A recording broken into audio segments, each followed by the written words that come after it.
Good morning students. तो हम लोग मोल कॉन्सेप्ट पढ़ चुके थे, ठीक है। लास्ट लेक्चर में हमने एवोगाड्रोस हाइपोथेसिस और बर्जीलियस हाइपोथेसिस पढ़ लिया था। आज हम लोग जो है वो स्टोक्योमेट्री शुरू करेंगे एंड स्टोक्योमेट्री को हम लोग मोल कॉन्सेप्ट से रिलेटेड करके शुरू करेंगे, ठीक है। तो हम लोग बात करें कि भैया आप लोग जहां कहीं पर भी पढ़ेंगे तो आप लोगों को स्टोक्योमेट्री के क्वेश्चन जो है वो यूनिटरी मेथड से सिखाए जाते हैं, यूनिटरी मेथड से करे जाते हैं। लेकिन हम लोगों ने मोल कॉन्सेप्ट में काफी टाइम लगाया है, मोल कॉन्सेप्ट काफी अच्छे से सीखने की कोशिश की है। तो हम लोग स्टोक्योमेट्री का कोई भी क्वेश्चन जो होगा वो मोल कॉन्सेप्ट से ही करेंगे, ठीक है। तो हम लोग बात करें तो आज हम लोग जो पढ़ेंगे वो क्या पढ़ेंगे, स्टोक्योमेट्री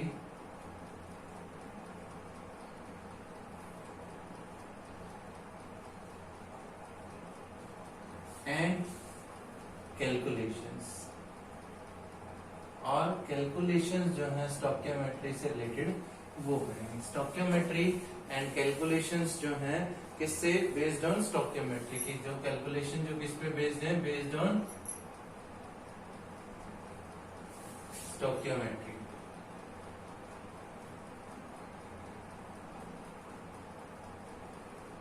ठीक है। अब स्टोक्योमेट्री के बारे में सबसे पहले बात करें कि स्टोक्योमेट्री क्या होता है। तो देखिए स्टोक्योमेट्री जो है वो एक ग्रीक वर्ड है, एक ग्रीक वर्ड है और इस वर्ड का मतलब होता है टू मीजर एन एलिमेंट। मतलब किसी एलिमेंट को मीजर करने के लिए हम लोग जो चीज लिखते हैं दैट इज स्टोक्योमेट्री कहलाता है, ठीक है। स्टोक्योमेट्री जो है वो एक ग्रीक वर्ड से आया है और उसका मतलब होता है टू मीजर एन एलिमेंट। मतलब किसी एलिमेंट को मीजर करने के लिए हम लोग जो चीज करते हैं। अब कहता है कि यहां पर एक चीज आई दैट इज क्या, स्टोक्योमेट्रिक कोफिशिएंट। स्टोक्योमेट्रिक कोफिशिएंट, ठीक है। कि स्टोक्योमेट्रिक कोफिशिएंट जो है वो क्या होता है। तो हम लोग क्या बोलते हैं कि जो कोफिशिएंट है, आप लोगों ने 10th क्लास तक बैलेंस्ड केमिकल इक्वेशन और अनबैलेंस्ड केमिकल इक्वेशन पढ़ी होगी। तो बैलेंस्ड केमिकल इक्वेशन के जो कोफिशिएंट होते हैं, coefficient of balanced chemical equation, coefficient of balanced chemical equation is known as, उसे क्या बोलते हैं, नॉन एज स्टोइकोमेट्रिक कोफिशिएंट। उसे हम लोग स्टोइकोमेट्रिक कोफिशिएंट बोलते हैं कि भैया जो बैलेंस केमिकल इक्वेशन के जो कोफिशिएंट होते हैं उसे हम लोग स्टोइकोमेट्रिक कोफिशिएंट बोलते हैं। फॉर एग्जांपल अगर मैं यहां पर लिखूं कि मान लीजिए आपको दिया गया N2 + 3H2 changing into 2NH3, N2 + 3H2 changing into 2NH3। तो यहां पर देखिए नाइट्रोजन कितना 1, हाइड्रोजन कितना 3 और ये अमोनिया कितना 2। ये एक बैलेंस केमिकल इक्वेशन है। तो यहां पर ये 1, ये 3, ये 2, ये 1, 3 और 2 जो है 1, 3 एंड 2, ये क्या है, आर स्टोक्योमेट्रिक कोफिशिएंट। क्या है ये, आर स्टोक्योमेट्रिक कोफिशिएंट, ठीक है। तो आप लोगों को यहाँ पर क्वेश्चन जो करते हैं आप लोग यहाँ पर स्टोक्योमेट्रिक के, तो स्टोक्योमेट्रिक के क्वेश्चन करने के लिए आप लोगों को जो इक्वेशन दी जाए वो इक्वेशन आपकी बैलेंस्ड केमिकल इक्वेशन होनी चाहिए। यहाँ पर स्टोक्योमेट्रिक के क्वेश्चन को करने के लिए सबसे बेसिक रिक्वायरमेंट है ये बैलेंसिंग ऑफ केमिकल इक्वेशन। आप लोगों ने हीट एंड ट्रायल मेथड से 10th क्लास तक बहुत बार पढ़ी, ठीक है। तो आपको नॉर्मल बैलेंसिंग जो आपने हीट एंड ट्रायल मेथड से करनी है, तो वो बैलेंसिंग करने के बाद अगर मैं कहूँ इस इक्वेशन को बैलेंसिंग करा था N2 + H2 changing into NH3, तो आराम से आप लोग बैलेंस कर लेते हैं, ठीक है। तो ऐसी इक्वेशन मिलती है आसान आसान जो आपको बैलेंस करने में दिक्कत नहीं आएगी।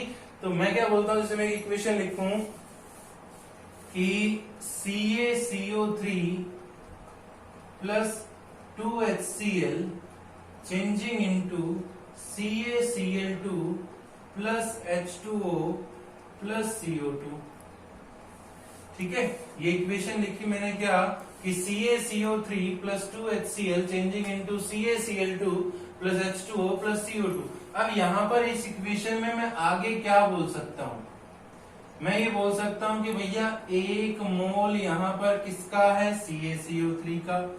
2 मोल यहाँ पर किसके हैं? HCl के। और ये balance chemical equation, 1 calcium 2 chlorine 2 chlorine 2 hydrogen 2 hydrogen 3 oxygen 2 3 oxygen, balance chemical equation है। ठीक है, यहाँ पर कितना मोल? 1 मोल। यहाँ पर कितना मोल? 1 मोल। ये भी कितना मोल? 1 मोल। ठीक है, ओके। ये सब चीज आप लोग लिख सकते हैं। दूसरी चीज आप लोगों ने पढ़ी थी अभी मोल कॉन्सेप्ट में, क्या कि मोल बराबर होता है ग्राम मोलिकुलर मास के। मोल किसके बराबर होता है? ग्राम मोलिकुलर मास के। तो कितना हो गया? कैल्शियम 40, कार्बन 12, 3 ऑक्सीजन है, एक कितना? 16, कितना आ जाएगा?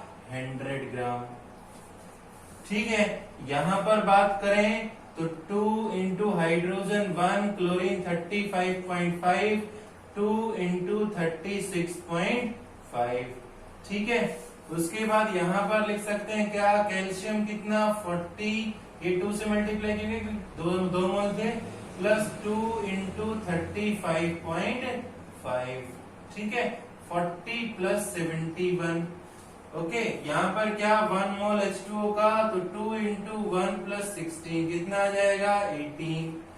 18 ग्राम। ठीक है, यहाँ पर ये कितना आ जाएगा? कार्बन कितना? 12 प्लस 2 इंटू 16 कितना हो गया? 12 प्लस 32 दैट इज कितना? 44 ग्राम। ठीक है, ये कितना आ जाएगा? 111 ग्राम। ओके भाई, उसके बाद बात करें, ये कितना आ जाएगा? 73 ग्राम। ठीक है, यहाँ पर CO2 गैस है, तो मैं यहाँ पर ये भी बताया कि 1 मोल जो है वो बराबर होता है ग्राम मोलिकुलर मास के, साथ में 22.4 लीटर ऑफ द गैस। तो ये भी लिख सकता हूं कि 22.4 litre of the gas at STP। 22.4 litre of the gas at STP। तो देखिए, इस इक्वेशन को देखने के बाद मैं क्या बोल सकता हूं कि 1 मोल CaCO3 का 2 मोल HCl के साथ रिएक्शन करके, 1 मोल CaCO3 का 2 मोल HCl के साथ रिएक्शन करके आपको 1 मोल CaCl2, 1 मोल H2O और 1 मोल क्या देता है? CO2 देता है। या फिर मैं ये बोल सकता हूं कि 100 ग्राम CaCO3 73 ग्राम HCl से साथ रिएक्शन करके आपको 111 ग्राम CaCl2, 18 ग्राम H2O एंड क्या 44 ग्राम क्या देता है? CO2 देता है। ठीक है, मान इस क्वेश्चन में कह सकते हैं क्या कि भैया अगर आपको 44 ग्राम CO2 चाहिए तो कैल्शियम कार्बोनेट कितना रिक्वायर्ड है? 100 ग्राम रिक्वायर्ड है। ठीक है, आपको कहे कि भैया 22.4 लीटर चाहिए आपको CO2, तो कितना HCl चाहिएगा? तो कितना चाहिएगा? 73 ग्राम। इस इक्वेशन को देख के हम लोग ये बोल सकते हैं। तो ये नॉर्मल सी चीजें समझाने की। यहाँ पर जो क्वेश्चन आपको मिलेंगे वो 3 क्वेश्चन मिलेंगे, 3 टाइप के। एक क्वेश्चन मिलेगा मास मास रिलेशनशिप का। किसका मिलेगा? मास मास रिलेशनशिप का। ठीक, एक क्वेश्चन मिलेगा मास वॉल्यूम रिलेशनशिप का।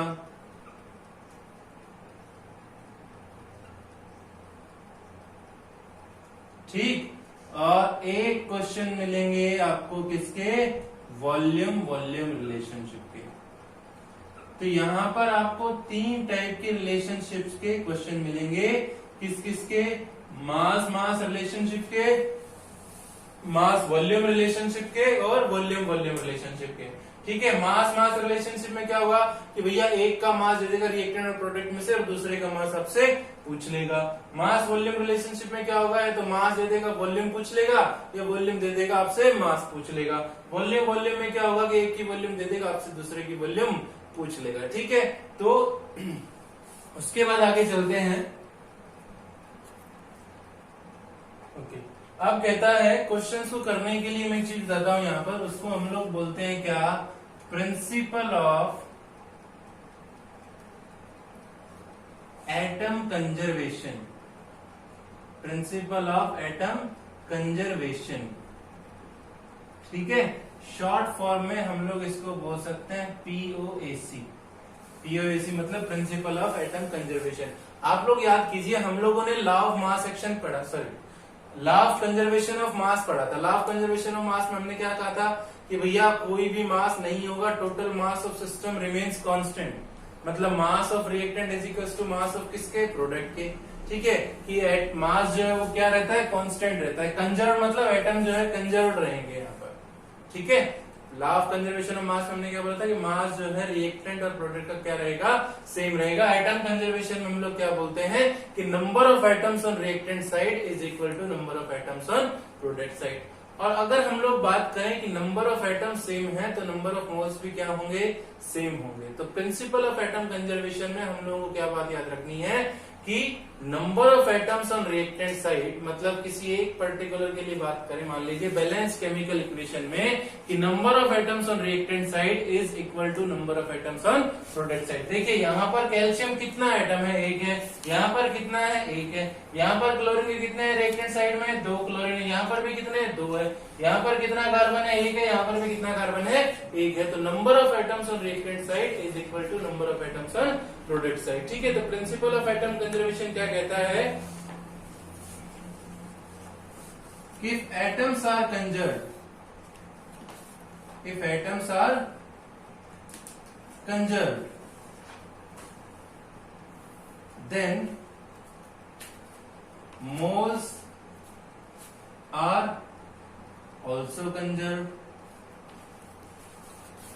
अगर एटम सेम है, अगर एटम के अंदर कोई भी चेंज नहीं आया है तो इसका मतलब मोल्स के अंदर भी कोई चेंज नहीं आएगा।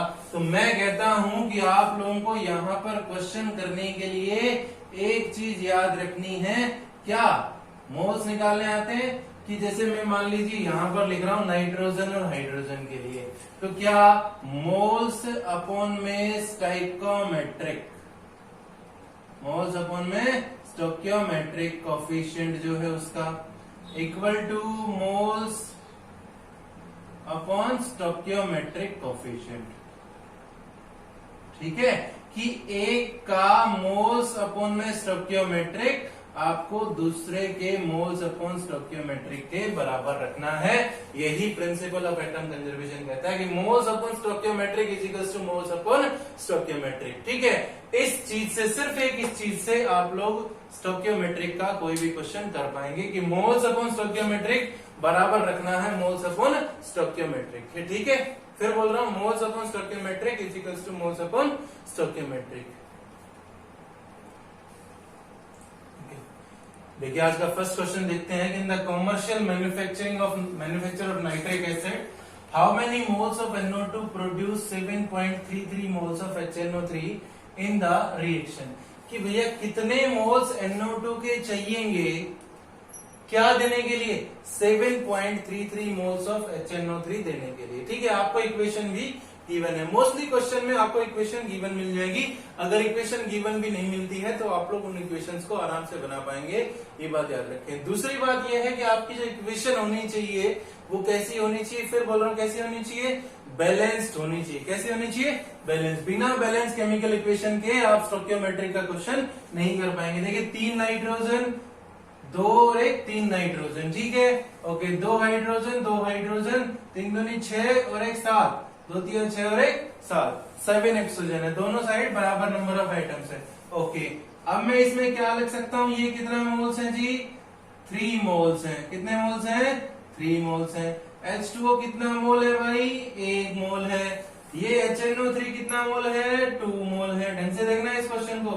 ये NO कितना है, 1 मोल है। क्वेश्चन बहुत इजी हो जाएगा आपके लिए।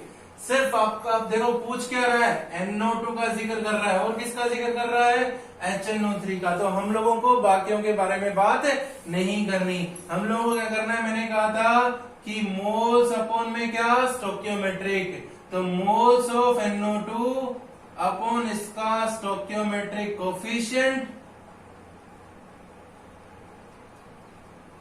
इक्वल टू मोल्स ऑफ किसकी बात कर रहा है साथ में, HNO3 की, डिवाइडेड बाई क्या, स्टोइकियोमेट्रिक। ठीक है, ये क्वेश्चंस आपको बाकी YouTube चैनल्स पर नहीं मिलेंगे, पहले बता रहा हूं, एक बार ढंग से देख लेना इसलिए। तो मोल्स ऑफ NO2 आप लोगों को how many moles of NO2, आपको मोल्स ऑफ NO2 क्या करने हैं भाई, निकालने हैं, ठीक है जी। ओके, आपको स्टोइकियोमेट्रिक कोफिशिएंट दिया गया कितना, 3। ओके, मोल्स ऑफ HNO3 आपको दे रखे हैं कितने, 7.33, देखो डिवाइडेड बाय स्टोइकियोमेट्रिक कितना है, 2। तो मोल्स ऑफ NO2 जब आप लोग निकालोगे तो बताइए कितना आएगा कि 3/2 इंटू 7.33 कितना हो जाएगा, 3 तिया 9, 9 3 7 21 डिवाइड बाई 2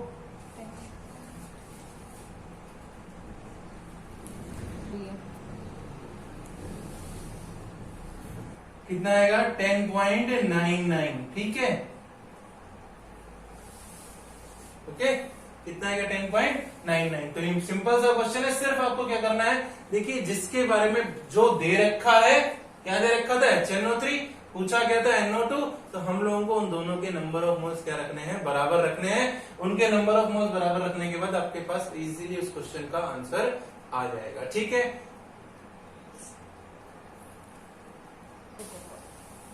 उसके बाद 10.99 यहां पर जल्दी 10.99 क्या, मोल।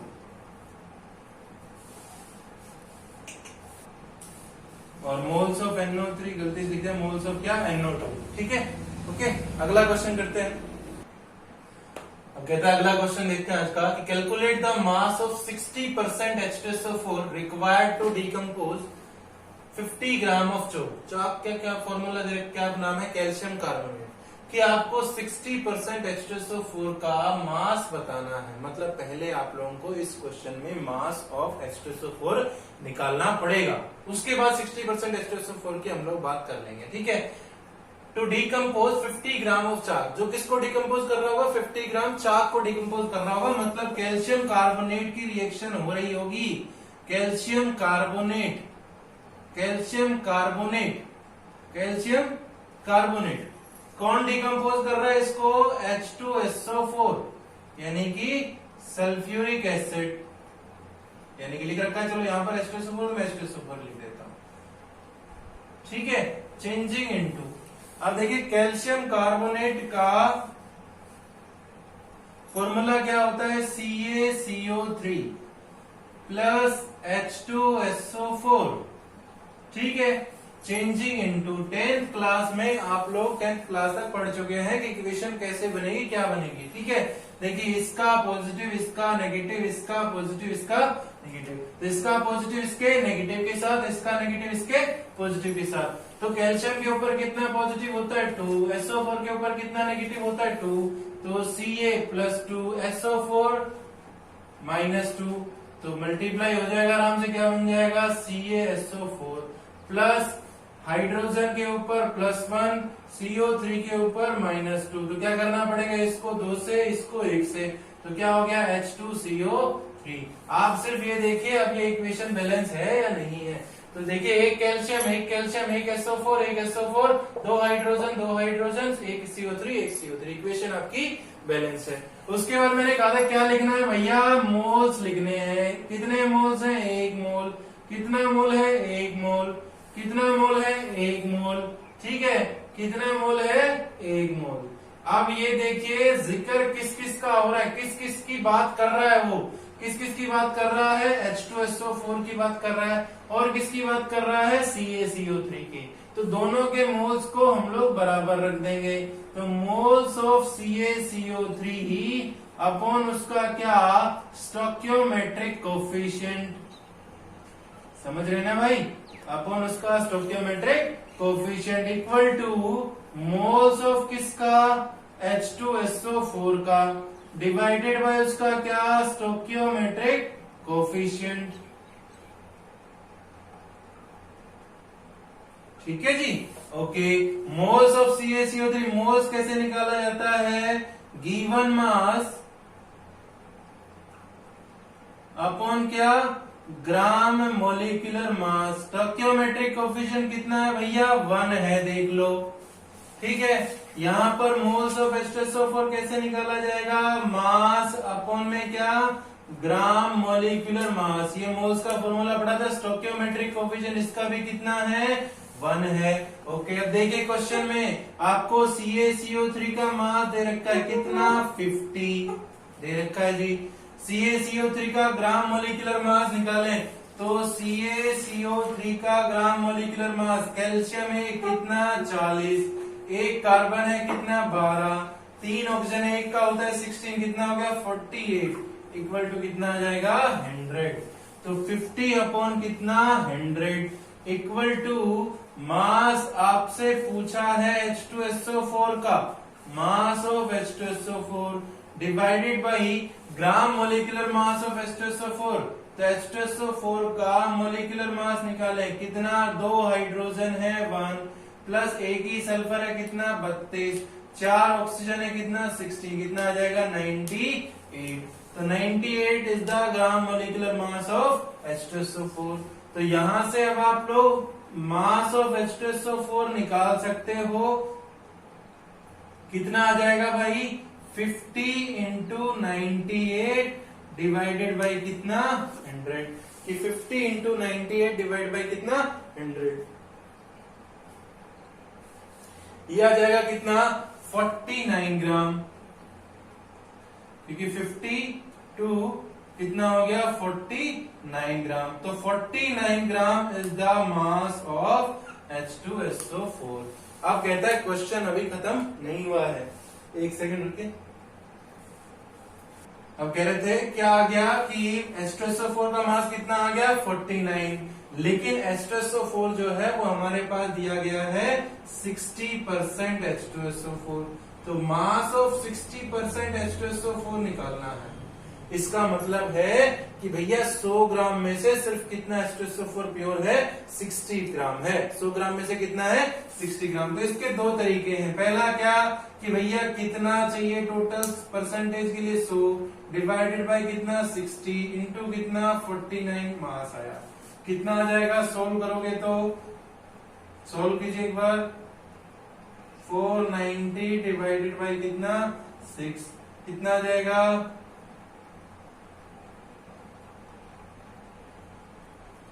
81.67 ग्राम, कितना आ जाएगा 81.67 gram, that is the mass of H2SO4।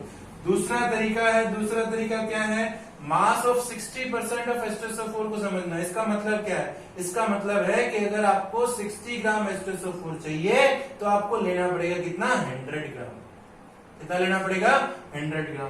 तो if 60 gram H2SO4 require, then कितना लेना पड़ेगा 100 ग्राम लेना पड़ेगा। 1 ग्राम H2SO4 देन 100 अपॉन कितना 60, कितना H2SO4 रिक्वायर्ड है 49, तो कितना लेना पड़ेगा भाई 81.67 ग्राम लेना पड़ेगा। समझ गए बात। तो दो तरीके हैं इस तरह से इसको करने के। तो ये क्वेश्चन, अगला क्वेश्चन देखते हैं। ओके, अगला क्वेश्चन देखते हैं। Sample of dolomite contain 45% of CaCO3, 40% of MgCO3, 15% clay. Calculate the mass of sulfuric acid of 30% strength required to react completely with 10 gram of sample. बिल्कुल एज इट इज लास्ट वाले question जैसा है। और हम लोग क्या करते हैं, डोलोमाइट जब दिखता है ना तो डोलोमाइट को देखते ही क्वेश्चन को छोड़ देते हैं। जैसे ही बच्चों को डोलोमाइट दिखा वैसे इस क्वेश्चन को पेपर में छोड़ जाएंगे, अब तो आएगा ही नहीं, इतना मुश्किल है, डोलोमाइट का फॉर्मूला क्या होता है, कैसे इक्वेशन बनाएंगे, कैसे नहीं। और ये तो भैया आप लोगों को जो दे रखा है वो तो लिख लो पहले, है ना। आप लोगों को जो दे रखा है वो लिखो पहले। क्या दे रखा है, मास ऑफ सैंपल दे रखा है, ढंग से देखो, मास ऑफ सैंपल कितना दे रखा है, बोलो 10 ग्राम, कितना दे रखा है 10 ग्राम, ठीक है। क्या मैं इससे मास ऑफ CaCO3 बता सकता हूं, इसमें मास ऑफ CaCO3 बता सकता हूं, क्यों, क्योंकि उसने बोला है सैंपल में 45% CaCO3 है, मतलब 10 ग्राम में 45%, तो 45 बाई 100 इंटू 10 कितना आ जाएगा भाई 4.5 ग्राम। ओके जी, कि 4.5 ग्राम क्या आ गया, CaCO3 आ गया। ओके, मास ऑफ MgCO3 किसका, MgCO3 का, तो मास ऑफ MgCO3 कितना दिया है, MgCO3 40%, ठीक है जी। 40 बाई 100 इंटू 10 हम लोग कुछ नहीं कर रहे, हम लोग सिर्फ क्या कर रहे हैं, जो क्वेश्चन में वैल्यूज गिवन है उसको लिखते जा रहे हैं। तो कितना आ गया 4 ग्राम, ठीक है। उसके बाद मास ऑफ क्ले, ठीक है, क्ले क्या, क्ले भी पता, क्ले का फॉर्मूला नहीं पता, कैसे करेंगे इस क्वेश्चन को, है ना, ठीक है। क्ले कितना 15/100 इंटू कितना 10, कितना आ गया 1.5 ग्राम। अब भैया क्ले का फॉर्मूला नहीं पता, क्ले होता है सिलिका एक तरह से, वो H2SO4 के साथ रिएक्शन नहीं करता, और नहीं करता, it does not react with H2SO4, ये H2SO4 के साथ रिएक्शन नहीं करता। या फिर सिंपल सी बात है कि भैया मेरे को क्ले का फॉर्मूला याद नहीं आया, तो मैंने बोल दिया कि वो रिएक्शन नहीं करता H2SO4 के साथ। सिंपल सी बात ये याद रखें। मोस्टली क्वेश्चन में अगर आपको किसी का फॉर्मूला याद नहीं आए, ऐसा दिया हो नाम, तब की बात कर रहा हूं, ऐसा नहीं कि नाम सही था और आपने गलत कर दिया। अब कहते हैं sample of dolomite contain 45% CaCO3, ठीक है, पता चल गया। MgCO3 आपको पता चल गया कितना 40%। Calculate the mass of sulphuric acid required to react. तो अब आप लोग को पता है कि इन दोनों के साथ H2SO4 रिएक्शन कर रहा होगा, तो बारी बारी करते हैं, ठीक है। यहां पर मैं कर रहा हूं किसके साथ, एक सेकेंड, इधर कर रहा हूं मैं किसके साथ, CaCO3 के साथ, ठीक है। तो CaCO3 प्लस H2SO4, ठीक है।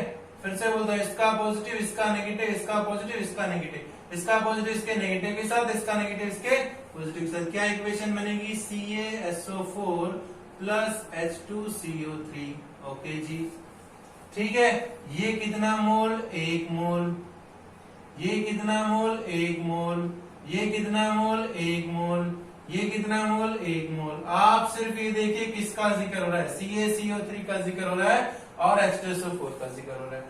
तो किस किस को बराबर रखूं, moles of CaCO3 equal two moles of क्या, H2SO4, दोनों के मोल्स को क्या रख दिया, बराबर रख दिया भाई। Moles of CaCO3 equal two moles of H2SO4, दोनों के मोल्स को क्या कर दिया, बराबर रख दिया। अब कहता है CaCO3 का फॉर्मूला क्या होता है मोल्स निकालने का, अपॉन में स्टोइकियोमेट्रिक कोफिशिएंट। तो स्टोइकियोमेट्रिक कोफिशिएंट तो दोनों का ही कितना है, 1 है, चेक कर लीजिए, ठीक है। तो ये तो वैसे भी, तो अब कहता है मोल्स निकालने का फॉर्मूला क्या है कि given mass upon gram molecular मास, किसके लिए, CaCO3 के लिए। H2SO4 के लिए भी क्या, कि मास ऑफ H2SO4 डिवाइडेड बाय क्या, ग्राम मोलिकुलर मास, ठीक है, ओके। अभी पिछले क्वेश्चन में भी आपने CaCO3 का मोलिकुलर मास निकाला था, तो गिवन मास कितना है CaCO3 का, 4.5 divided by 100 equal to mass of H2SO4। थोड़े लंबे क्वेश्चन पढ़ते हैं स्टोइकियोमेट्रिक के, लेकिन इससे छोटा तरीका होगा भी नहीं, ठीक है। उसके बाद क्या किया, मोलिकुलर मास कितना 98, तो मास ऑफ H2SO4 निकाला, कितना आ गया भाई, कितना आ गया 4.5 इंटू 98 डिवाइडेड बाई कितना 100। तो मास ऑफ H2SO4 आ जाएगा बेटा, कितना आ जाएगा 4.41 ग्राम, कितना आ जाएगा 4.41 ग्राम, ठीक है, ओके। अब कहता है दूसरी बात कर लेते हैं, किसकी, MgCO3, किसकी बात कर लेते हैं, MgCO3 की, प्लस H2SO4 चेंजिंग इनटू, किसमें कन्वर्ट हो जाएगा, इसका पॉजिटिव इसके नेगेटिव के साथ, इसका नेगेटिव इसके पॉजिटिव के साथ, क्या बन जाएगा MgSO4 प्लस H2CO3।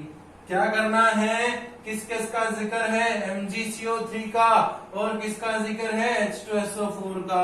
तो मोल्स ऑफ MgCO3, ठीक है, इक्वल टू मोल्स ऑफ किसका, H2SO4 का, ओके। MgCO3 का मास दिया गया कितना 4 अपॉन में MgCO3 का ग्राम मोलिकुलर मास निकाले, वो कितना आएगा 84, निकाल लेना। मैग्नीशियम 24, कार्बन कितना 12 और 3 ऑक्सीजन, कितना आ जाएगा 84 मोल्स ऑफ H2SO4। मास आपको H2SO4 का निकालना है, डिवाइडेड बाई मोलिकुलर मास कितना 98। तो यहां से जब हम मास ऑफ H2SO4 आप लोग निकालेंगे क्रॉस मल्टीप्लाई करके, तो उसकी वैल्यू आएगी 4.66। कितनी आ जाएगी? 4.66। अब देखिए आपने इक्वेशन एक लिखी भी नहीं और आप लोगों ने दोनों के लिए क्या निकाल लिया? मास ऑफ H2SO4 निकाल लिया। तो मास ऑफ H2SO4 कितना हो गया जो आपको चाहिए? कितना? 4.41 प्लस 4.66 कितना हो गया भाई? 7, 0 और 9.07 ग्राम। ये आपका मास ऑफ H2SO4 आ गया। बट ये अभी आप लोगों का आंसर नहीं आया है। क्यों नहीं आया है? क्योंकि अगर हम लोग क्वेश्चन को देखें कि मेरे को H2SO4 चाहिए, वो 30% स्ट्रेंथ का चाहिए। कितनी परसेंट स्ट्रेंथ का चाहिए? 30%। 30% स्ट्रेंथ का मतलब होता है कि अगर मेरे को 30 ग्राम चाहिए तो मेरे को लेना कितना पड़ेगा? 100 ग्राम लेना पड़ेगा। जैसे पिछले क्वेश्चन में किया था कि 30 ग्राम H2SO4 रिक्वायर्ड, देन H2SO4 लेना कितना पड़ेगा? 100। 1 ग्राम चाहिए तो कितना लेना पड़ेगा? 100 अपॉन कितना? 30। कितना चाहिए भाई आपको? 9.07 चाहिए। तो आंसर आपका निकाल लेना। कितना आ जाएगा आंसर? आंसर आ जाएगा आपका 30.23 ग्राम। कितना आ जाएगा? 30.23 ग्राम। ये आपके इस क्वेश्चन का आंसर। ओके, अगला क्वेश्चन देखते हैं। ओके, नेक्स्ट क्वेश्चन देखते हैं बेटा कि what volume of oxygen at 18 degree Celsius and 750 mm pressure, कि कितना वॉल्यूम चाहिए ऑक्सीजन का 18 डिग्री सेल्सियस पर और 750 mm प्रेशर पर, can be obtained from 10 gram of potassium chlorate. जो कितने से ऑब्टेन होती होगी? 10 gram of potassium chlorate. Potassium chlorate का फॉर्मूला होता है KClO3। अगर आप उसे हीट कर रहे हैं तो आप लोगों को मिलता है KCl प्लस क्या? O2। इक्वेशन को बैलेंस करोगे तो क्या हो गया? 3/2 O2। अब आधे मॉलिक्यूल, मैथमेटिकली इक्वेशन सही है लेकिन हम लोग अपनी सुटेबिलिटी के लिए कर लेते हैं। 2 से मल्टीप्लाई कर दो तो क्या हो गया? 2 KClO3 चेंजिंग इनटू किसमें? 2 KCl प्लस 3 O2। ठीक है, ये इक्वेशन आ गई, अब ठीक लग रही है। ओके, KClO3 यहाँ पर कितना मोल हो गया? 2 मोल। यहाँ पर ये KCl भी कितना मोल हो गया? 2 मोल। ये ऑक्सीजन भी कितनी हो गई? 3 मोल। अब कहता है अगर यहाँ पर आपसे देखिए KClO3 का मास दे दिया, वॉल्यूम ऑफ ऑक्सीजन पूछ लिया। अगर आप लोगों से ये वॉल्यूम STP पर पूछता तो आप लोगों को कोई दिक्कत नहीं थी, सीधा मोल्स को बराबर रख के आप लोग STP पर वॉल्यूम निकाल सकते थे। लेकिन यहाँ पर वॉल्यूम आपसे STP पर नहीं पूछी गई है, वॉल्यूम पूछी गई है टेम्परेचर कितना? 18 डिग्री सेल्सियस, मतलब 273 प्लस 18 कितना? 291 केल्विन। और प्रेशर कितना? 750 mm। एक चीज मैंने आप लोगों को पीछे लिखवाई थी क्या? कि 1 atmosphere is equals to 760 mm होता है। तो अगर मैं इसको एटमोस्फियर में कन्वर्ट करूं तो क्या आ जाएगा? 750 by 760 atmosphere, that is the pressure. ठीक, अब कहता है हम लोग यहाँ पर वॉल्यूम निकालने के लिए यूज करेंगे, पीछे पढ़ा था आइडियल गैस इक्वेशन का, PV इक्वल्स टू nRT। देखिए प्रेशर पता है जी, वॉल्यूम नहीं पता, नंबर ऑफ मोल्स नहीं पता, R पता है, T पता है।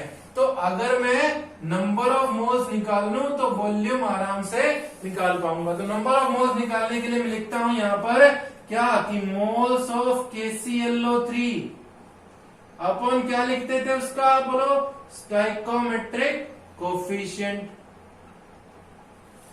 ठीक है, इक्वल टू मोल्स ऑफ किसके? ऑक्सीजन के, अपॉन उसका स्टोइकोमेट्रिक क्या? कोफिशिएंट। ठीक है, मोल्स ऑफ KClO3 कैसे निकालेंगे? गिवन मास अपॉन में क्या? ग्राम मोलिकुलर मास इनटू उसका स्टोइकोमेट्रिक कोफिशिएंट कितना है? 2। मोल्स ऑफ O2 आप लोगों को निकालने हैं, डिवाइडेड बाय स्टोइकोमेट्रिक कोफिशिएंट कितना? 3 गिवन मास KClO3 का दिया गया कितना 10 ग्राम। देखो ऊपर क्वेश्चन में 10 ग्राम। ग्राम मोलिकुलर मास निकाले, एक पोटेशियम है 39 प्लस एक ही क्लोरीन है 35.5 प्लस 3 ऑक्सीजन है कितना 16 और बाहर कितने से मल्टीप्लाई 2 से equal two moles of O2। 3 भी कहां जाएगा दूसरी तरफ। जब आप इसको सोल्व करोगे तो यहां से मोल्स की वैल्यू आएगी कितनी 0.122 कि मोल्स ऑफ ऑक्सीजन जो है वो कितना आ गया 0.122 आ गया। ठीक है भाई, अब आधी बात हो गई मोल्स निकालने की। अब यहाँ पर मेरे को वॉल्यूम निकालनी है तो पुट करो तो Na into R into T divided by क्या प्रेशर। n की वैल्यू अभी निकाली, मोल्स कितने 0.122। आर की वैल्यू मैंने आपको बताई थी, एटमॉस्फेयर में प्रेशर हो और केल्विन में टेम्परेचर और वॉल्यूम लीटर में निकालनी हो 0.0821। टेम्परेचर कितना 291 kelvin divided by pressure 750 by 760, तो 760 कहां चला गया ऊपर। जब आप इसको सोल्व करोगे तो यहां पर वॉल्यूम कितनी आएगी, सोल्व कीजिए एक बार। यहां पर वॉल्यूम आएगी दैट इज 2.95 लीटर। ये आपका आंसर है। देखिए मैं फिर बोल रहा हूं, अगर आपसे वॉल्यूम एसटीपी पर पूछता तो आप लोग यहां पर गिवन वॉल्यूम अपॉन 22.4 लीटर लगा के वॉल्यूम निकाल सकते थे, लेकिन आप लोगों से एसटीपी पर नहीं पूछा गया और आपने वहां पर लिखा था कि एसटीपी के अगर अलग कंडीशन दी गई है तो हम लोग वहां पर किस इक्वेशन का यूज करेंगे, आइडियल गैस इक्वेशन का यूज करेंगे, पीवी इक्वल्स टू एनआरटी। तो हमने यहां से नंबर ऑफ मोल्स निकाले, नंबर ऑफ मोल्स, क्योंकि देखो बाकी सब चीजें आपके पास गिवन थी। मास गिवन था KClO3 का, ग्राम मोलिकुलर मास पता है, मोल्स नहीं पता थे ऑक्सीजन के तो वो निकाल लिए। यहाँ पर मोल्स की वैल्यू पुट कर दी तो क्या आ गया, वॉल्यूम आ गया। बाकी सब चीजें क्वेश्चन में गिवन थे। अगला क्वेश्चन देखते हैं। ओके, अगला क्वेश्चन देखते हैं बेटा। इसमें बोला गया 1.4 gram of a sample of chalk containing clay as impurity, कि 1.4 ग्राम सैंपल है कैल्शियम कार्बोनेट का जिसमें क्ले जो है वो इम्प्योरिटी की फॉर्म में है, but treated with excess of dilute HCl। उसको एक्सेस ऑफ डाइल्यूट HCl मतलब हाइड्रोक्लोरिक एसिड के साथ रिएक्शन कराई जाती है। Then volume of CO2 evolve, तो CO2 क्या हो रही है, बाहर निकल रही है। When measured at 15 degree Celsius and 760 mm pressure was 282 centimetre cube. बोल रहा है कि वॉल्यूम जो है वो कितनी है 282 सेंटीमीटर क्यूब, मतलब 282 मिलीलीटर है। कहां पर है, क्या एसटीपी पर है, नहीं है एसटीपी पर। तो पहले तो इक्वेशन लिख लेते हैं भाई, बाकी बात हम बाद में करेंगे। कि कैल्शियम कार्बोनेट को रिएक्शन कराई गई किसके साथ, HCl के साथ, तो क्या बना CaCl2 प्लस H2O प्लस क्या CO2। इस इक्वेशन को बैलेंस करेंगे तो 2, इक्वेशन आपकी क्या हो गई, बैलेंस हो गई। अब कहता है देखिए यहां पर क्वेश्चन में पूछा गया कि percentage purity of the sample बताइए। क्या बताइए, परसेंटेज प्योरिटी। तो देखिए यहां पर परसेंटेज प्योरिटी पूछी है सैंपल की, मतलब ये जो सैंपल दिया गया है वो कैसा है, इम्प्योर है। और भैया उसने बोला भी है, क्या बोला है कि कैल्शियम कार्बोनेट के 1.4 ग्राम सैंपल में इम्प्योरिटी है। क्या इम्प्योरिटी है, क्ले इम्प्योरिटी। तो हम लोग पहले प्योर सैंपल का मास निकालें। किसका मास निकालें, कि pure sample of calcium carbonate मतलब प्योर CaCO3 का मास निकालें। ठीक है, दो ही चीजों का जिक्र हो रहा है पूरी इसमें, CaCO3 का और किसका, CO2 का। CaCO3 का और किसका, CO2 का। तो दोनों के मोल्स को बराबर रख दें तो moles of CaCO3 equal two moles of किसका, CO2 का। ठीक है जी, ओके। तो मोल्स का फॉर्मूला क्या होता है कि मास ऑफ CaCO3 अपॉन में स्टोइकोमेट्रिक कोएफिशिएंट। CaCO3 का कितना 1, CO2 का कितना 1। ये बार बार इसलिए लिख रहा हूं क्योंकि आप मिस्टेक ना करें। तो mass of CaCO3 divided by gram molecular मास कितना 100। आपको चाहिए क्या, आपको चाहिए मास ऑफ CaCO3। तो क्या आपके पास मोल्स ऑफ CO2 गिवन है, नहीं। मेरे पास CO2 की वॉल्यूम गिवन है। अब हम लोग वहां पर गलती क्या करेंगे, हम लोग फॉर्मूला लगाएंगे कि वॉल्यूम दे रखी है भाई, तो गिवन वॉल्यूम अपॉन 22.4 मतलब कि 282 अपॉन 22,400 ये कर देंगे और कह देंगे सर जी हम तो CaCO3 का मास निकाल के आए थे, हमारा तो सही होना चाहिए, हमारा तो क्या होना चाहिए, सही होना चाहिए। सही नहीं है, क्यों? क्योंकि ये जो वॉल्यूम दी गई है वो STP पर नहीं है। तो पहले हम लोग यहाँ पर क्या लगाएंगे, आइडियल गैस इक्वेशन लगाएंगे, दैट इज क्या, PV इक्वल्स टू nRT। ठीक है, तो नंबर ऑफ मोल्स निकालें, तो नंबर ऑफ मोल्स के लिए क्या हो गया, P into V divided by R into T. P क्या है, 768 mm।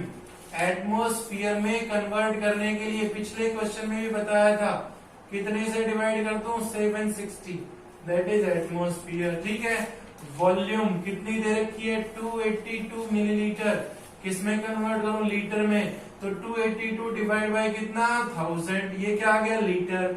और क्या बच गया, आर की वैल्यू 0.0821। टेम्परेचर कितना कितना दे रखा है भाई, 15 डिग्री सेल्सियस, तो 273 प्लस 15 कितना हो गया, 288 केल्विन। एक भी गलती करोगे स्टेप वहीं पर क्वेश्चन गलत हो जाएगा। ठीक है, तो n इक्वल्स टू क्या हो गया, प्रेशर कितना है, 768 डिवाइडेड बाय 760 इंटू वॉल्यूम कितनी है, 282 डिवाइड बाय कितना, 1000।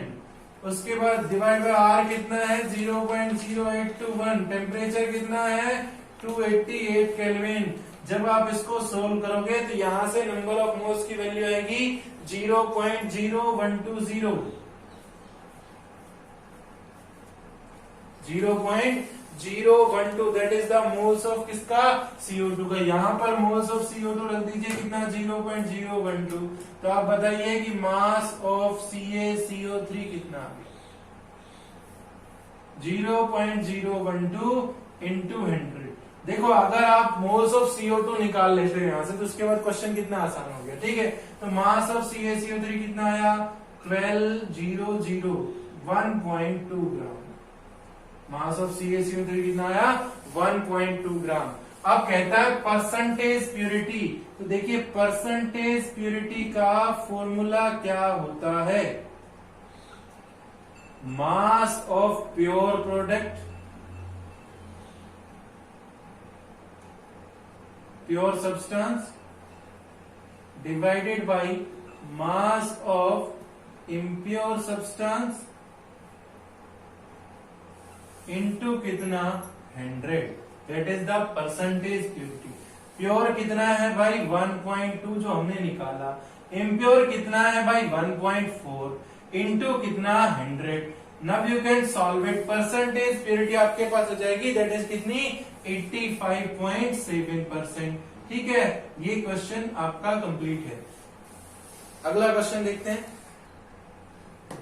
नेक्स्ट क्वेश्चन देखते हैं बेटा, कि the drain cleaner Drainex contains small bits of paper, small bits of aluminium which react with caustic soda to produce dihydrogen. What volume of dihydrogen? Dihydrogen की कितनी volume मिलेगी आपको at 20 degree Celsius, and 1 bar will be released when 0.15 gram of aluminium react. Reaction आपको नीचे दे रखी है, यहाँ पर इस इक्वेशन में क्या लिख सकता हूँ, एल्यूमिनियम कितना है, 2 मोल। ठीक है जी, NaH कितना है, 2 मोल। ठीक, H2O कितना है, 2 मोल, सॉरी 1 मोल। ठीक, NaLO2 कितना मोल है, 2 मोल। ये हाइड्रोजन कितना है, 3 मोल। हमें बाकी किसी से मतलब नहीं, हमें हाइड्रोजन चाहिए, इसलिए हाइड्रोजन से मतलब है, एल्यूमिनियम रिएक्शन कर रहा है इसलिए एल्यूमिनियम से मतलब है, बाकी चाहे इक्वेशन में कुछ भी नहीं पता। ठीक, ओके, तो क्या करते हैं, moles of aluminium equal two moles of किसका, हाइड्रोजन का। ठीक है भाई, ओके, डिवाइडेड बाय क्या, इनका स्टोइकियोमेट्रिक कोफिशिएंट, स्टोइकियोमेट्रिक कोफिशिएंट। ठीक है जी, ओके। अब कहता है मोल्स ऑफ एल्यूमिनियम तो गिवन मास अपॉन क्या, gram atomic mass of aluminium into stoichiometric coefficient कितना है 2, मोल्स ऑफ हाइड्रोजन की गिवन वॉल्यूम अपॉन कितना 22.4 लीटर इनटू स्टोइकियोमेट्रिक कोएफिशिएंट कितना 3, गिवन मास हम लोग रख देंगे 0.15 अपॉन ग्राम एटॉमिक मास कितना होता है एल्यूमिनियम का 27 इंटू 2। क्वेश्चन को यहाँ पर गिवन वॉल्यूम रख देंगे कितनी, अब कहता है हम लोग इस क्वेश्चन में अगर गिवन वॉल्यूम हम लोगों को गिवन होती तो भी हम लोग कर देते, या यहाँ से वॉल्यूम हम निकाल देते। गिवन वॉल्यूम की हम लोगों को वॉल्यूम निकालनी है, ओके, कितना 22.4 इंटू 3, कहेंगे हो गया सर वॉल्यूम निकल गई। लेकिन आप लोग यहाँ पर इस क्वेश्चन में ये गलती करेंगे, क्यों? क्योंकि आप लोगों को वॉल्यूम जो पूछी गई है वो एसटीपी पर नहीं पूछी गई है। यहां से जो वॉल्यूम निकलेगी वो किस पे निकलेगी, एसटीपी पर। तो एसटीपी पर नहीं है तो कौन सी इक्वेशन लगाएंगे, आइडियल गैस इक्वेशन। क्या होती है, पीवी इक्वल्स टू एनआरटी। तो अगर मेरे को नंबर ऑफ मोल्स पता हो, जैसे पिछले से पिछले क्वेश्चन में किया था, अगर मेरे को नंबर ऑफ मोल्स पता हो तो मैं वॉल्यूम आराम से निकाल सकता हूं। अगर मेरे को नंबर ऑफ मोल्स पता हो तो मैं वॉल्यूम आराम से निकाल सकता हूं। प्रेशर कितना है 1 बार, ओके जी ठीक है, ओके। टेम्परेचर कितना है 20 डिग्री सेल्सियस मतलब 293 केल्विन। अभी बात करेंगे तो हम लोगों को यहाँ से वॉल्यूम नहीं चाहिए, हम लोगों को यहाँ से क्या निकालना है, मोल्स ऑफ हाइड्रोजन निकालना है। क्या निकालना है, मोल्स ऑफ हाइड्रोजन अपॉन इसका स्टोइकियोमेट्रिक कोएफिशिएंट 3, ठीक है। तो मोल्स ऑफ हाइड्रोजन ये किधर चला जाएगा, इधर 3, तो कितना हो जाएगा 3.0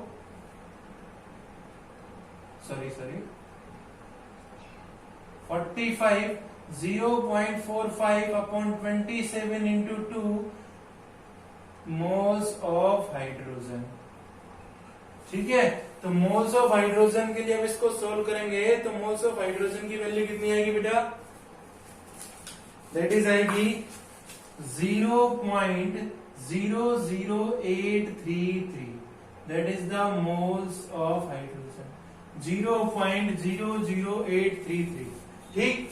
अब कहता है यहां पर, अब मिस्टेक क्या करेंगे, पहली मिस्टेक आप चेक नहीं करेंगे कि प्रेशर आपको बार में दिया गया है और आर की वैल्यू आप 0.0821 रख देंगे। एन की वैल्यू तो हो गई 0.00833, लेकिन आर की वैल्यू याद कीजिए क्या बताई थी बार में। बार में अगर प्रेशर हो तो 0.0831, तो रख दीजिए 0.0831, 3121, इसमें 31 होता है। टेम्परेचर कितना 293 डिवाइड बाय प्रेशर कितना 1, जब सोल्व करोगे तो आंसर आएगा 0.203 लीटर। ये आपका आंसर आ जाएगा वॉल्यूम सॉल्व करने का, ठीक है। क्वेश्चन आसान था कि मैं कह रहा हूं, फिर आपको सिर्फ पता हो कि चीज एसटीपी पर पूछी गई है या एसटीपी पर नहीं पूछी गई। अगर यहाँ पर ये वॉल्यूम एसटीपी पर पूछता तो हम लोग सीधा लिख देते वॉल्यूम अपॉन 22.4 और सोल्व कर देते, आपके पास वॉल्यूम आ जाती। लेकिन वॉल्यूम एसटीपी पर नहीं पूछी गई, इसलिए मेरे को यहाँ पर क्या निकालने पड़े, नंबर ऑफ मोल्स निकालने पड़े, ठीक है। अगला क्वेश्चन करते हैं। ओके, आज का लास्ट क्वेश्चन देखते हैं बेटा। देखिए एक बात बोलूंगा उससे पहले कि ये सारे क्वेश्चन जो हैं वो अनसोल्व क्वेश्चन मिलेंगे आपको, जहां कहीं पर भी मिलेंगे, और किसी भी चैनल पर आपको ये सोल्व क्वेश्चन नहीं मिलना, आप कितना भी चेक कर लेना। अगर आप 2-1 बार वीडियो देखेंगे तो आपका आसानी से क्वेश्चन हो जाएंगे, इतना मैं मानता हूँ, ठीक है। आप ये देखें अच्छे से, और अगर आपसे क्वेश्चन ना हो, कोई दिक्कत आए तो आप पूछ सकते हैं, ठीक है। अब देखिए क्या क्वेश्चन दिया गया कि 1 gram of mixture of potassium and sodium chloride, 1 gram mixture दिया गया है पोटेशियम और सोडियम क्लोराइड का। तो मैं कह रहा हूं कि मेरे को मास ऑफ मिक्सचर दिया गया, कितना दे दिया, मास ऑफ मिक्सचर कितना 1 ग्राम, कितना दे दिया भाई 1 ग्राम, ओके ठीक है। अब मिक्सचर किस किस का है, पोटेशियम और सोडियम क्लोराइड का, तो उसमें से मास मेरे को नहीं पता, तो मान लेता हूं कि लेट मास ऑफ KCl मान लीजिए या NaCl मान, लेट मास ऑफ KCl मान लीजिए चाहे NaCl मान लीजिए, वो आपकी मर्जी है। मान लीजिए मैं कहता हूँ लेट मास ऑफ KCl भी कितना x gram, mass of NaCl फिर कितना हो गया, कितना हो गया 1 माइनस x ग्राम। ठीक है, क्योंकि दोनों मिला के कितना 1 ग्राम है, तो अगर एक x है दूसरा कितना हो गया 1 माइनस x। ओके, तो और उसके बाद बोला गया कि अगर इन दोनों को हम लोग रिएक्शन कराएं किसके साथ, सिल्वर नाइट्रेट के साथ, मतलब KCl की रिएक्शन कराओ सिल्वर नाइट्रेट के साथ, क्या बनेगा भाई KNO3। देखो ये पॉजिटिव ये नेगेटिव, ये पॉजिटिव ये नेगेटिव, इसका पॉजिटिव इसके नेगेटिव के साथ, इसका पॉजिटिव इसके नेगेटिव के साथ, प्लस क्या AgCl। इक्वेशन आप देखेंगे कि बैलेंस्ड है। ठीक है, ये मोल 1 मोल, ये भी 1 मोल, ये भी 1 मोल, ये भी 1 मोल। ठीक है, आप लोगों को दे रखा है कि अगर ये दोनों कौन कौन KCl और NaCl अगर AgNO3 के साथ रिएक्शन करते हैं तो मेरे को 2 ग्राम AgCl मिल रहा है। कितना ग्राम AgCl मिल रहा है, 2 ग्राम। तो भैया NaNO3 प्लस क्या AgCl।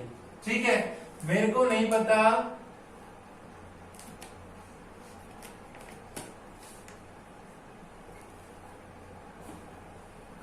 मेरे को क्या दिया गया क्वेश्चन में, मिक्सचर 1 ग्राम है और दोनों के अगर AgNO3 के साथ रिएक्शन कराओगे तो आपको 2 ग्राम AgCl मिल रहा है टोटल, मतलब इसके AgCl को और इसके AgCl को दोनों को मिलाकर आपको 2 ग्राम AgCl मिल रहा है।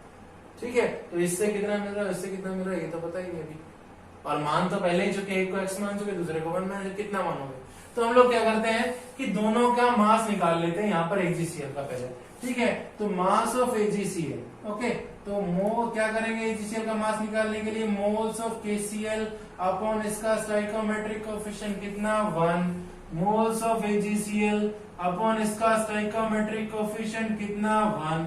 हम लोगों को क्या निकालना है, मास, तो मास ऑफ KCl अपॉन कितना molecular gram molecular mass of KCl equal to mass of किसका AgCl का अपॉन कितना gram molecular mass of AgCl। ठीक है, KCl का मास कितना दे रखा है x अपॉन 39 प्लस क्लोरीन का कितना होता है 35.5 equal to mass of AgCl आप लोगों को निकालना है upon gram molecular mass 108 silver का प्लस क्लोरीन का 35.5 कितना आ जाएगा x upon 74.5 equal to mass of AgCl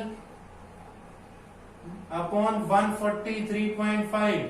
तो कितना आ जाएगा mass of AgCl, mass of AgCl आ जाएगा कितना 143.5 x अपॉन 74.5। ठीक है, इसी तरह से यहाँ पर हम लोग मास ऑफ AgCl निकालें तो किस किस को बराबर रखेंगे, moles of NaCl equal two moles of किसके, मोल्स ऑफ AgCl के अपॉन दोनों का स्टोइकोमेट्रिक कोएफिशिएंट कितना 1। आगे चले तो मास ऑफ NaCl कितना हो गया 1 माइनस x अपॉन इसका ग्राम मोलिकुलर मास कितना 58.5 निकाले ना, क्योंकि 23 प्लस 35.5 मास ऑफ AgCl आप लोगों को निकालना है डिवाइडेड बाय कितना 143.5। ठीक है, तो मास ऑफ AgCl यहां से कितना आ गया, मास ऑफ AgCl यहां से आ गया कितना 143.5 1 माइनस x अपॉन 58.5। देखिए आप इस क्वेश्चन को x और y मानकर भी कर सकते थे, क्या कि भैया KCl का x मान लेते, AgNO3 का y मान लेते, जैसा हम लोगों ने PDF में आपको करके दिखा रखा है इस क्वेश्चन को, तो उस तरीके से भी आप कर सकते हैं। ठीक है, तब कहता हूं इन दोनों के AgCl का मास का इक्वल सम कितना है 2 ग्राम, बोला है ना AgCl 2 ग्राम, तो इन दोनों को जोड़ो तो कितना 143.5 x upon 74.5 plus 143.5 1 minus x upon 58.5 equal to कितना 2 ग्राम। ठीक है, कितना आया 1.92, एक सेकेंड,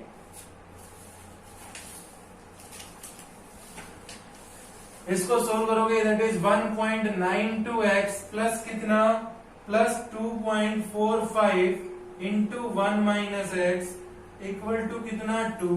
ठीक है, जब आप सोल्व करोगे तो यहां से x की जो वैल्यू आएगी वो आएगी कितनी 0.85। x मतलब किसका मास, मास ऑफ KCl। ठीक है, मास ऑफ NaCl कितना आ जाएगा, कितना आ जाएगा भाई 1 माइनस एक्स मतलब 1 माइनस 0.85 कितना हो गया 0.15। पूछा क्या गया है परसेंटेज कंपोजिशन, तो परसेंटेज ऑफ KCl क्या होता है, कितना है 0.85 डिवाइड बाय टोटल कितना है 1 इंटू कितना 100 दैट इज 85%। NaCl की निकालोगे 15%। ठीक है, अब मैं क्या कह रहा हूं, देखिए यहां पर अगर मास अलग होता, यहां पर मान लीजिए 1.4 मास होता तो 0.85 डिवाइडेड टोटल कितना 1.4 इंटू 100। ठीक है, तो परसेंटेज निकालते टाइम भी आप लोग याद रखना, हर एक में ऐसा नहीं कि डिवाइड बाय 1 करते हैं, मिक्सचर का मास कितना है वो देखना पड़ेगा। ठीक है, तो आज के लिए इतना ही, स्टोइकोमेट्रिक अपना कंप्लीट होता है। एक लास्ट टॉपिक बचा दैट इज लिमिटिंग रिएजेंट, वो कल देखेंगे हम लोग। ठीक है।